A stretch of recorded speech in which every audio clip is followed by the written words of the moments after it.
How do you tell a story with your music? What I did is I got a bunch of stock footage and I made a short sequence or cue with that stock footage, and then I scored 2 different songs or cues to that footage, and each one has a completely different sound, and it really morphs how the footage is actually interpreted to the viewer. Now what I'm going to do is I'm going to play you each video back to back, and in between, right after each one, I'm going to tell you what my intention is or how I feel about that particular vibe, taking into account the footage and the music.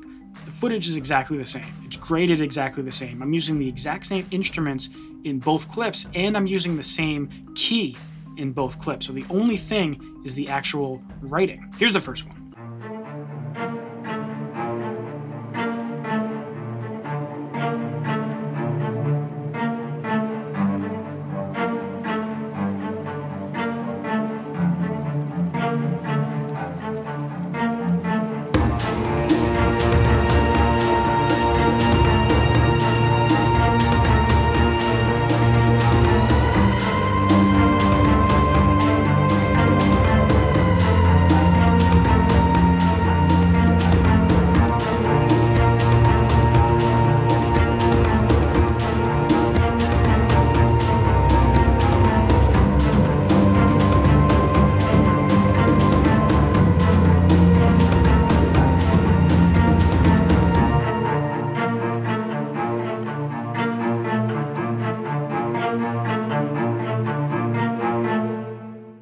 So the vibe that I get from that first clip is that it's kind of like hopeful or wondrous or curious. That when it opens up to the field, I'm kind of wondering like, where are we? And then it shows some pretty scenery, and I'm like, oh, that's cool.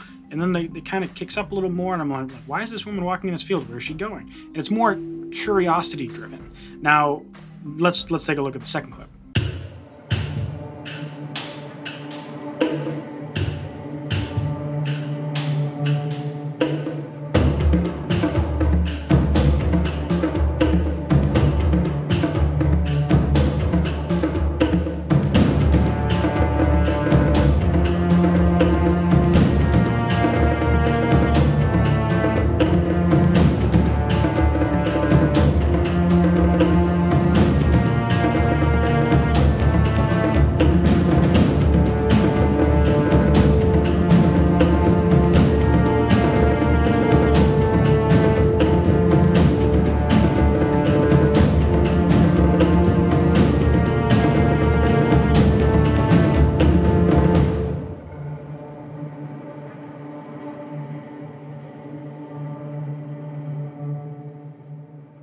So to me, this one's a lot darker. I'm wondering, like, this woman in the field, like, where's she going? Is she about to, like, get killed or something? Is she, like, walking to her death? Like, where's this field? It's kind of spooky. You know, it's a completely different tone. The first one's, like, hopeful, and it's very curious. And the second one is very dark and gloomy and doomy. Gloomy, doomy, gloomy, doomy, gloomy, doomy, gloomy, doomy. So now I'm going to take you into Ableton Live, and I'm actually going to show you the tools I use and the kind of composition techniques I use to get those 2 different vibes. Let's go. All right, so here's my Ableton Live session. You notice it's pretty minimalistic, and it's even more minimalistic than you might be expecting. This thing here is the doomy gloomy song, and this thing here is the hopeful song. And there's only 2 different sample libraries that I'm using here. I'm using this cool library that's also a contact library. Open it up. It's by a company called Red Room Audio, and this is particularly Cue Builder's series, the Cinematic Rhythms Contact Library. And it looks a little complicated, but basically it's just a library with folders of loops that are mapped to your project tempo. And it gives you some additional control. Like, instead of just playing loops, it also has the individual sounds that you can trigger as well. And there's some commands for like turning or muting or soloing different layers of that loop, which gives you a lot of control versus just like a pack of WAV files. So just for example, I can click a key, and click another key. I can play multiple keys. And I let go and it plays the last hit. Now you can control all those different layers through these settings. That's not the important bit. Basically, it's a contact library that has a bunch of cool loops that are rhythmic based that you can control in a lot more advanced ways than you could just like a series of WAV files. And that makes up the entirety of the rhythmic elements of those 2 different tracks that you heard. Now next, the only other contact library using this, in fact the only other instrument, is Spitfire Audio's Albion Neo library, which is a gigantic, just like their other libraries, gigantic library, but a bunch of strings, a bunch of brass, woodwinds. And if I dive in right here, you can see there's strings B, woodwinds, brass, advanced. You can go through all the different articulations. There's all these different warped versions using their like kind of synthesizer contact library. And then there's this loop library that's kind of the equivalent to what Red Room Audio is doing in their Cue Builder in terms of like playing loops and doing cool things with them. That's kind of like Spitfire Audio's equivalent to that.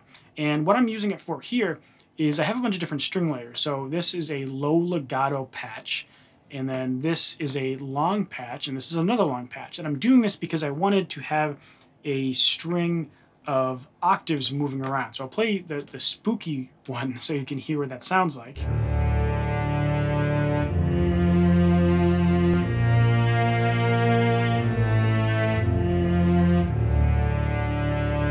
And yeah, so it sounds great. Now I'm also using the brass element to do something cool here. Nothing fancy, just adding a layer.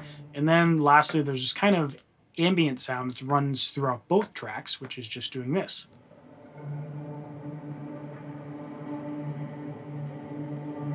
Very simple. Now, in terms of composition, what I tried to do with this doomy gloomy one is have more like thunderous epic drums and create more tension with the rhythm. So I chose, I guess, more thunderous sounds in the Red Room Audio pack, and I chose more minor evil sounding intervals in the Albion Neo strings. And that's noted here. Like both songs are in the key of D minor, but here I start off with a D, I go to F, go to B flat to A, and that kind of spells out like a D minor chord with an added sharp fifth interval there, which creates some tension. And then this brass track, I'm doing the same thing. I'm doing this fifth interval, and I'm adding this sharp interval to create a little more tension. And the way that the drums come in and out is I'm actually customizing the loop here, where I'm playing like two groups of loops at the same time, and I'm actually like hand drumming in different patterns to add a little more variety and a human characteristic to the drum, so the loop isn't exactly the same every time. Now in the second, more hopeful track, I'm doing different composition techniques. Now the percussion here is a little more like chill, and it's a little brighter. I even went into the EQ and I filtered out some of the low end to make it less thunderous. And then even when the drums really kick up, it's kind of bouncy versus this like tension building polyrhythmic thing that's happening in the doomy gloomy version. The next thing is the strings, where I'm actually using the exact same patch, but the melody is a lot simpler and it's a little happier.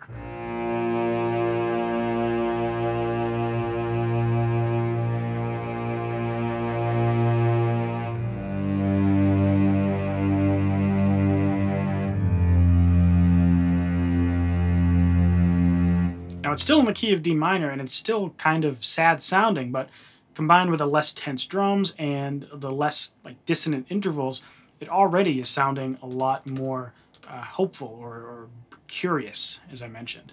Now we get into the air patch. That's an exact copy, so I won't go through that. The main melodic elements that I'm calling them, there's these pluck elements that are from Spitfire Albion Neo, and all I'm using are the short spiccato from Albion Neo. If I play that for you.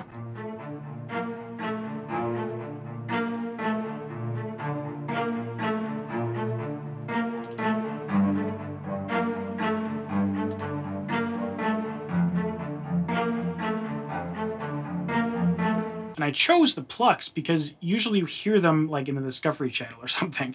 That's just the first thing that comes to mind, and so that's one reason I chose those. And I just kind of played around until I get a kind of hopeful melody. You know, if you know a lot of music theory, maybe you can just sculpt this out of thin air. Sometimes I can do that too, but for this, I was just playing around, and I recorded it physically playing this to give it a more human and loose feel. And then next, in the Spitfire Albion Neo side, and this hopeful song, I'm using this eDNA, this synth thing that they include in a lot of their libraries, just to have this really like unique sound that kind of slides around. So I'll play that for you.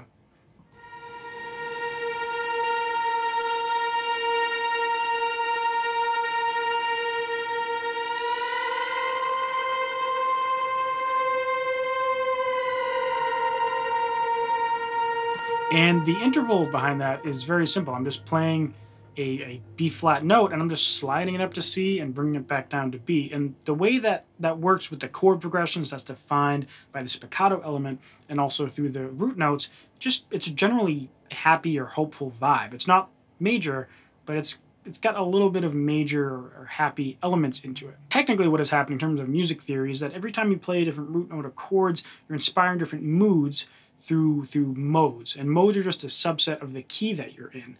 And I don't like to dwell on like what mode means which mood. I just kind of play and let that inspire things. But it's good to know the theory. If you want to know more about the theory, you can click this video right here, and that'll teach you more. So if you're trying to go down this avenue to make money with your music, this type of musical storytelling is super important. But another aspect is there's millions of contact libraries out there and you don't know which ones to buy. So if you're curious and need some help, I have this awesome playlist that goes through a ton of different contact libraries and other instruments that I think you really enjoy. So check it out and I'll see you there. Thanks for watching.